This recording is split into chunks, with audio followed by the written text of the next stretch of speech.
ನಮಸ್ಕಾರ ಸ್ನೇಹಿತರೆ. ಸೌಂದರ್ಯಕ್ಕಿಂತ ಗುಣವೇ ಶ್ರೇಷ್ಠ. ಈ ನೀತಿ ಕಥೆಯು ಕೇವಲ ನೋಟದ ಆಕರ್ಷಣೆಗೆ ಮಾರು ಹೋಗುವ ರಾಜ ವಿಕ್ರಮಾದಿತ್ಯನ ಮನಸ್ಥಿತಿಯನ್ನು ಕೇಂದ್ರೀಕರಿಸುತ್ತದೆ. ಸೌಂದರ್ಯಕ್ಕೆ ಅತಿಯಾದ ಮಹತ್ವ ನೀಡುತ್ತಿದ್ದ ರಾಜನಿಗೆ ಮಹಾಕವಿ ಕಾಳಿದಾಸನು ವೈಭವ ಮತ್ತು ನಿಜವಾದ ಉಪಯುಕ್ತತೆಯ ನಡುವಿನ ವ್ಯತ್ಯಾಸವನ್ನು ಮನದಟ್ಟು ಮಾಡಿಕೊಡುತ್ತಾನೆ. ಸುಂದರವಾದ ಬಂಗಾರದ ಪಾತ್ರೆಯು ಬಿಸಿಲಿನಲ್ಲಿ ವಿಫಲವಾದರೆ, ಸಾಮಾನ್ಯ ಮಣ್ಣಿನ ಪಾತ್ರೆಯು ಬಾಯಾರಿಕೆಯನ್ನು ತಣಿಸುವ ತನ್ನ ಧರ್ಮವನ್ನು ಹೇಗೆ ನಿಭಾಯಿಸುತ್ತದೆ ಎಂಬುದನ್ನು ತೋರಿಸುವ ಮೂಲಕ ಮನುಷ್ಯನ ಆಂತರಿಕ ಗುಣಗಳೇ ಅಂತಿಮವಾಗಿ ಯಶಸ್ಸು ಮತ್ತು ಸಂತೃಪ್ತಿಯನ್ನು ನೀಡುತ್ತವೆ ಎಂಬ ಸಂದೇಶವನ್ನು ಈ ಕಥೆಯು ತಿಳಿಸುತ್ತದೆ. ಮಧ್ಯ ಭಾರತದ ಉಜ್ಜಯಿನಿ ನಗರದ ಮೇಲೆ ಬೇಸಿಗೆಯ ಉಗ್ರವಾದ ಸೂರ್ಯನು ತನ್ನ ಪ್ರಖರ ಕಿರಣಗಳನ್ನು ಸುರಿಯುತ್ತಿದ್ದನು. ಸೂರ್ಯನ ತಾಪಕ್ಕೆ ಇಡೀ ನಗರವೇ ಬೆಂದು ಹೋಗುತ್ತಿತ್ತು. ಅರಮನೆಯ ದರ್ಬಾರು ಮಂದಿರದ ದಪ್ಪ ಗೋಡೆಗಳು ಮತ್ತು ಎತ್ತರದ ಕಮಾನುಗಳು ಕೂಡ ಆ ತಾಪಮಾನವನ್ನು ತಡೆಯಲು ವಿಫಲವಾಗಿದ್ದವು. ಮಹಾರಾಜ ವಿಕ್ರಮಾದಿತ್ಯ ತಮ್ಮ ಸಿಂಹಾಸನದಲ್ಲಿ ಆಸೀನರಾಗಿದ್ದರು. ಅವರ ಮೈಯಿಂದ ನಿರಂತರವಾಗಿ ಬೆವರು ಹರಿಯುತ್ತಿತ್ತು. ಶುಭ್ರವಾದ ಬೆಲೆಬಾಳುವ ರೇಷ್ಮೆಯ ಅಂಗಿಯು ಬೆವರಿನಿಂದ ಒದ್ದೆಯಾಗಿ ಅವರ ದೃಢವಾದ ದೇಹಕ್ಕೆ ಅಂಟಿಕೊಂಡಿತ್ತು. ವಿಕ್ರಮಾದಿತ್ಯರು ತಮ್ಮ ಅದ್ಭುತ ಸೌಂದರ್ಯಕ್ಕಾಗಿ ಮತ್ತು ವೈಭವಯುತ ಜೀವನ ಶೈಲಿಗಾಗಿ ಹೆಮ್ಮೆಯುಳ್ಳವರಾಗಿದ್ದರು. ಅವರ ಆಕರ್ಷಕ ಮೈಕಟ್ಟು, ತೀಕ್ಷ್ಣ ಕಣ್ಣುಗಳು ಮತ್ತು ರಾಜಯೋಗಕ್ಕೆ ತಕ್ಕಂತಹ ಗಾಂಭೀರ್ಯ ಇವೆಲ್ಲವೂ ಅವರನ್ನು ಸಮಕಾಲೀನರ ನಡುವೆ ವಿಭಿನ್ನವಾಗಿ ನಿಲ್ಲಿಸಿದ್ದವು. ಆದರೆ ಅಂದು ಬಿಸಿಲಿನ ಉರಿ ಎಷ್ಟಿತ್ತೆಂದರೆ ರಾಜನ ಸೌಂದರ್ಯವೂ ಸಹ ಆ ಬೇಗೆಯಲ್ಲಿ ಮುಸುಕಾಗುವಂತಿತ್ತು. ಅವರ ಪಕ್ಕದಲ್ಲಿ ಮಂತ್ರಿಗಳು, ವಿದ್ವಾಂಸರು ಮತ್ತು ಮಹಾಕವಿ ಕಾಳಿದಾಸರಂತಹ ಮಹಾಪುರುಷರು ಕುಳಿತಿದ್ದರು. ಕಾಳಿದಾಸನು ಕೂಡ ಅಷ್ಟೇ ಬಿಸಿಲಿಗೆ ಬೆಂದು ಹೋಗಿದ್ದರು. ಅವರ ಹಣೆಯ ಮೇಲೆ ಚಿಂತನಾಶೀಲ ಕಣ್ಣುಗಳ ಸುತ್ತಲೂ ಬೆವರಿನ ಹನಿಗಳು ಮುತ್ತುಗಳಂತೆ ಜಿನುಗುತ್ತಿದ್ದವು. ರಾಜನ ಶ್ವೇತವರ್ಣದ ಸೌಂದರ್ಯಕ್ಕೆ ಹೋಲಿಸಿದರೆ ಕಾಳಿದಾಸನ ಮೈಬಣ್ಣವು ಕೊಂಚ ಕಪ್ಪಾಗಿದ್ದು, ಅವರ ಆಂತರಿಕ ಜ್ಞಾನದ ತೇಜಸ್ಸು ಮಾತ್ರ ಅವರ ಮುಖದಲ್ಲಿ ಪ್ರಜ್ವಲಿಸುತ್ತಿತ್ತು. ಸೇವಕರು ದೊಡ್ಡದಾದ ಬೀಸಣಿಗೆಯಿಂದ ರಾಜ ಮತ್ತು ಪ್ರಮುಖ ಮಂತ್ರಿಗಳಿಗೆ ನಿರಂತರವಾಗಿ ಗಾಳಿ ಬೀಸುತ್ತಿದ್ದರು. ಆದರೂ ಬಿಸಿ ಏರುತ್ತಲೇ ಇತ್ತು.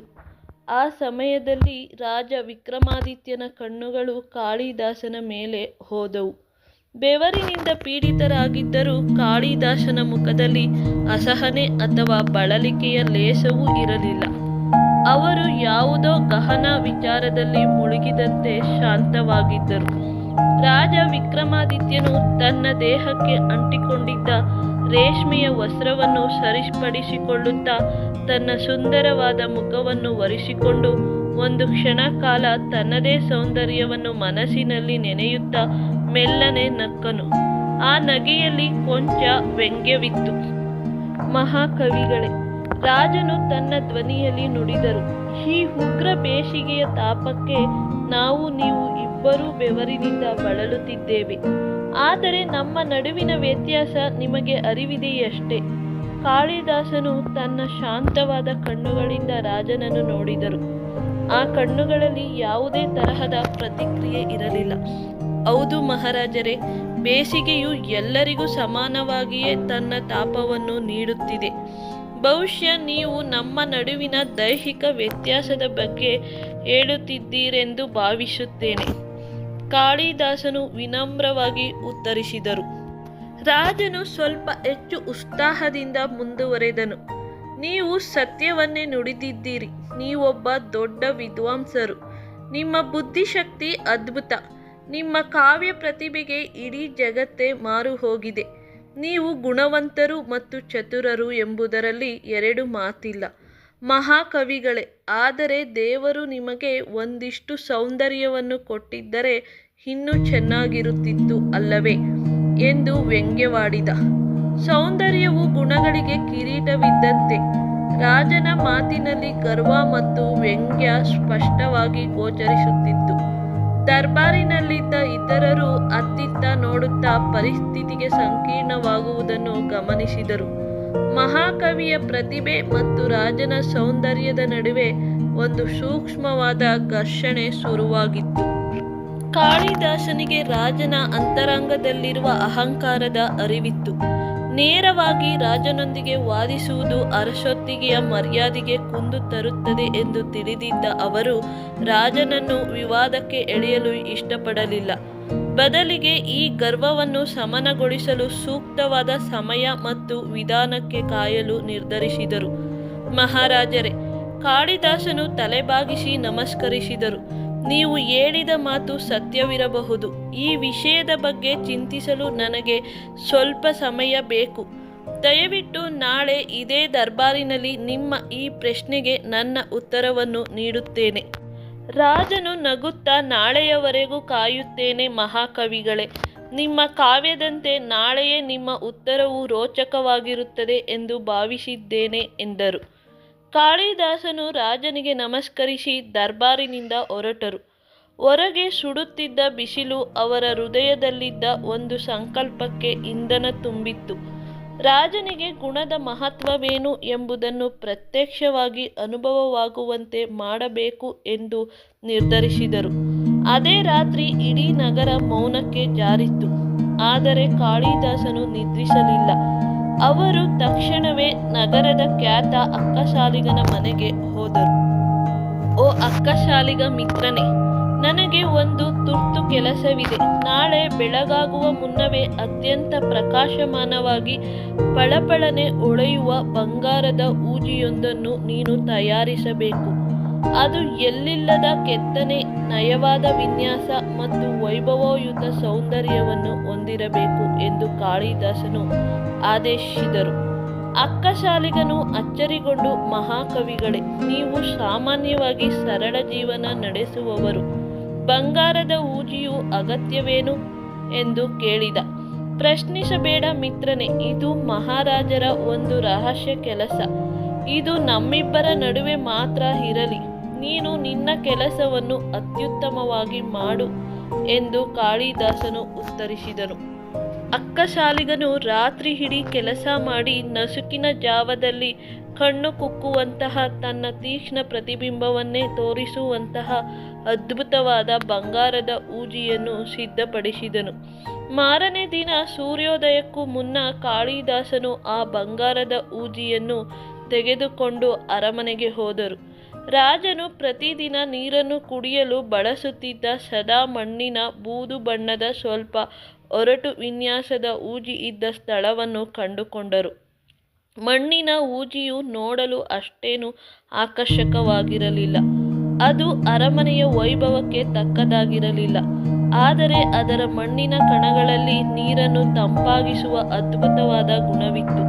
ಆ ಹೂಜಿಯಲ್ಲಿ ತುಂಬಿದ್ದ ನೀರು ಹೊರಗಿನ ಉಷ್ಣಾಂಶ ಎಷ್ಟೇ ಇದ್ದರೂ ಯಾವಾಗಲೂ ತಂಪಾಗಿಯೇ ಇರುತ್ತಿತ್ತು. ಕಾಳಿದಾಸನು ಆ ಮಣ್ಣಿನ ಹೂಜಿಯನ್ನು ನಿಧಾನವಾಗಿ ತೆಗೆದು ಬಚ್ಚಿಟ್ಟರು. ಅದರ ಸ್ಥಳದಲ್ಲಿ ಅವರು ತಮ್ಮ ಕೈಯಲ್ಲಿದ್ದ ಅತ್ಯಂತ ಸೌಂದರ್ಯಪೂರ್ಣವಾದ ಮಿನುಗುವ ಬಂಗಾರದ ಹೂಜಿಯನ್ನು ಇಟ್ಟರು. ಅದರಲ್ಲಿ ಶುದ್ಧವಾದ ತಣ್ಣನೆಯ ನೀರನ್ನು ತುಂಬಿಸಿದರು. ಆ ಬಂಗಾರದ ಹೂಜಿಯು ಅದರ ಸುತ್ತಲಿನ ವಾತಾವರಣದ ಉಷ್ಣತೆಯನ್ನೇ ಹೀರಿಕೊಂಡು ತಟ್ಟನೆ ತನ್ನಲ್ಲಿದ್ದ ನೀರನ್ನು ಬಿಸಿ ಮಾಡಲು ಶುರು ಮಾಡಿತು. ಕಾಳಿದಾಸನ ಯೋಜನೆಯು ಕಾರ್ಯರೂಪಕ್ಕೆ ಬರಲು ಸಿದ್ಧವಾಗಿತ್ತು. ಸೂರ್ಯನು ಮತ್ತೆ ತನ್ನ ಉಗ್ರ ಕಿರಣಗಳನ್ನು ಹೊರಹಾಕಿದನು. ಅಂದು ಇಂದಿನ ದಿನಕ್ಕಿಂತಲೂ ಹೆಚ್ಚು ತಾಪಮಾನವಿತ್ತು. ದರ್ಬಾರು ಪ್ರಾರಂಭವಾಯಿತು.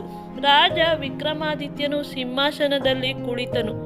ಬಿಸಿಲಿನ ತಾಪಕ್ಕೆ ಅವರಲ್ಲಿ ಬೆವರು ಸುರಿಯಲು ಪ್ರಾರಂಭಿಸಿತು. ರಾಜನು ತನ್ನೆಲ್ಲ ಆಕರ್ಷಕ ಶೈಲಿ ಮತ್ತು ಗಾಂಭೀರ್ಯವನ್ನು ಪ್ರದರ್ಶಿಸುತ್ತಾ ಒಂದೆರಡು ಪ್ರಮುಖ ನಿರ್ಧಾರಗಳನ್ನು ತೆಗೆದುಕೊಂಡ ನಂತರ ಬಾಯಾರಿಕೆಯಿಂದ ಬಳಲಿದರು. ಅವರಿಗೆ ತಣ್ಣನೆಯ ನೀರು ಅನಿವಾರ್ಯವಾಗಿತ್ತು. ರಾಜನು ಎಂದಿನಂತೆ ಸಿಂಹಾಸನದ ಪಕ್ಕದಲ್ಲಿಟ್ಟಿದ್ದ ಹೂಜಿಯತ್ತ ತಕ್ಷಣ ಕೈ ಚಾಚಿದನು. ಗಾಜಿನ ಲೋಟಕ್ಕೆ ನೀರನ್ನು ಸುರಿದು ಅದನ್ನು ಬಾಯಿಗೆ ಹಾಕಿಕೊಂಡನು. ಆದರೆ ನೀರು ತಣ್ಣಗಿರಲಿಲ್ಲ. ಅದು ಹೊರಗಿನ ಉಷ್ಣತೆಯಷ್ಟೇ ಇತ್ತು, ಬಿಸಿಯಾಗಿತ್ತು. ರಾಜನ ಮುಖವು ಕ್ರೋಧದಿಂದ ಕೆಂಪಾಯಿತು. ಒಂದು ಕ್ಷಣದ ಹಿಂದೆ ಇದ್ದ ಆಕರ್ಷಕ ಸೌಂದರ್ಯವು ಕೋಪದಿಂದ ವಿರೂಪಗೊಂಡಿತು. ಅವರು ತಕ್ಷಣ ಕಣ್ಣುಗಳನ್ನು ಎತ್ತಿ ಲೋಟಕ್ಕೆ ನೀರು ಸುರಿದ ಹೂಜಿಯತ್ತ ನೋಡಿದರು. ಅಲ್ಲಿ ಸಾಮಾನ್ಯ ಮಣ್ಣಿನ ಹೂಜಿಯ ಬದಲಿಗೆ ಸಂಪೂರ್ಣವಾಗಿ ಚಿನ್ನದ ಕಣ್ಣು ಕುಕ್ಕುವ ವೈಭವದ ಹೂಜಿ ಇತ್ತು. ಇದೇನು ಹುಚ್ಚುತನ! ರಾಜನು ಸಿಂಹಾಸನದಿಂದ ಗುಡುಗಿದರು.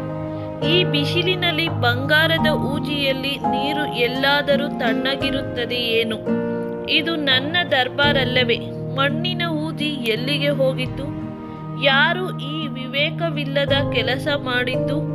ಯಾವ ಮೂರ್ಖ ನನ್ನ ಮಣ್ಣಿನ ಹೂಜಿಯನ್ನು ಈ ನಿಷ್ಪ್ರಯೋಜಕವಾದ ಬಂಗಾರದ ಹೂಜಿಯೊಂದಿಗೆ ಬದಲಾಯಿಸಿದ್ದು? ದರ್ಬಾರಿನಲ್ಲಿದ್ದವರೆಲ್ಲರೂ ಭಯಭೀತರಾಗಿ ತಲೆ ತಗ್ಗಿಸಿದರು. ಆ ಸಮಯದಲ್ಲಿ ಆಡಳಿತಗಾರರ ಬಾಯಾರಿಕೆಯನ್ನು ತಣಿಸಲು ವಿಫಲವಾದ ಕಾರಣಕ್ಕಾಗಿ ಯಾರನ್ನು ಶಿಕ್ಷಿಸಲಾಗುವುದೋ ಎಂಬ ಭಯ ಅವರ ಮುಖಗಳಲ್ಲಿತ್ತು. ಈ ಗದ್ದಲದ ನಡುವೆ ಮಹಾಕವಿ ಕಾಳಿದಾಸನು ನಿಧಾನವಾಗಿ ಆದರೆ ದೃಢವಾಗಿ ಎದ್ದು ನಿಂತರು. ಅವರ ಮುಖದಲ್ಲಿ ಶಾಂತ ನಗುವಿತ್ತು.